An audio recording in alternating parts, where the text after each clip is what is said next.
beliau Al-Imam Al-Ghazali sedikit menyinggung daripada ulama-ulama yang berubah menjadi umala. Ulama-ulama yang berubah menjadi umala. Yang mana yang namanya ulama, maka mereka sudah barang tentu memiliki ketakwaan kepada Allah Subhanahu wa ta'ala. Karena Allah Subhanahu wa ta'ala berfirman, innama yakhsyallah min ibadihil ulama. Sesungguhnya yang paling takut kepada Allah Subhanahu wa ta'ala hanyalah ulama. Selain ulama, mereka mungkin memiliki takwa, mungkin memiliki rasa takut kepada Allah Subhanahu wa ta'ala. Akan tetapi takwa dan takutnya mereka kepada Allah tidak bisa menandingi takwa dan takutnya ulama. Inilah yang menjadi ciri khas, sebagaimana yang telah kita pelajari, dikatakan oleh Al-Imam Al-Ghazali, ciri khas tanda ulama yang ilmunya bermanfaat.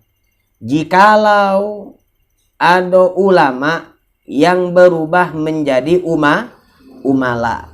Ulama lam duluan baru mim. Ulama lam duluan baru mim. Ini berubah menjadi umala. Kenapa dia berubah menjadi umala?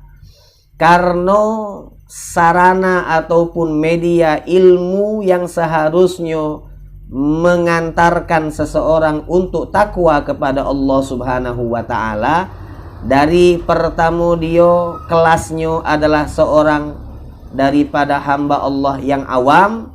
Ketika dia memiliki ilmu, maka ilmu tersebut seharusnya membuat dia takut kepada Allah. Akan tetapi dia malah tidak takut kepada Allah. Maka ini ulama berubah menjadi umala. Yang mana seharusnya seorang ulama itu istiqomah.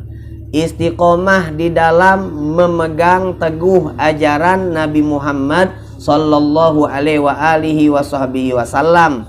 Apapun yang dihadapi, kesusahan, rintangan, dan tantangan di dalam dakwah, maka mereka siap selalu untuk istiqomah menjalankan amanat yang diberikan oleh Allah Subhanahu wa ta'ala.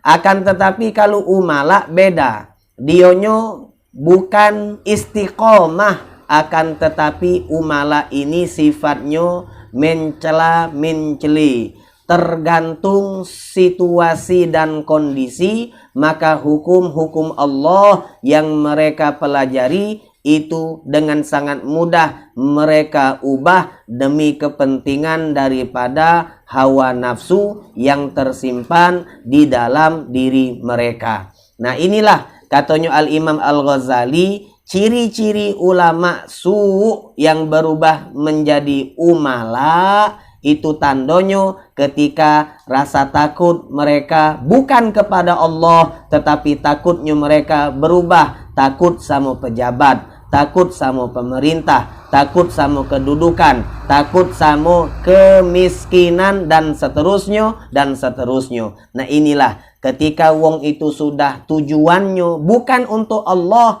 maka tentu takutnya juga bukan kepada Allah Subhanahu wa ta'ala. Insya Allah ilmu yang kita dapatkan bukan ilmu seperti itu. Ilmu yang kita dapatkan adalah ilmu miliknya Allah, yang diberikan Allah melalui Nabi Muhammad sallallahu alaihi wasallam.